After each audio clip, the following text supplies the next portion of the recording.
মানব পাচারকারী ছেলেটিকে চুপিসারে চুরি করে নিয়ে যেতে চেয়েছিল যখন গরিলাটি ঘুমিয়েছিল।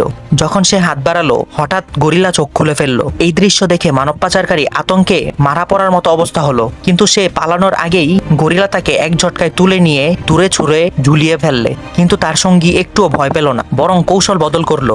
সে ছেলেটির জুতোর ফিতা ধরে একটা নিরীহ চেহারা বানিয়ে দাঁড়িয়ে রইল। সরল মনে গরিলা ভাবলো সে বুঝি ছেলেটির জুতো বাঁধতে সাহায্য করছে, তাই সে বেশি খেয়াল করলো না।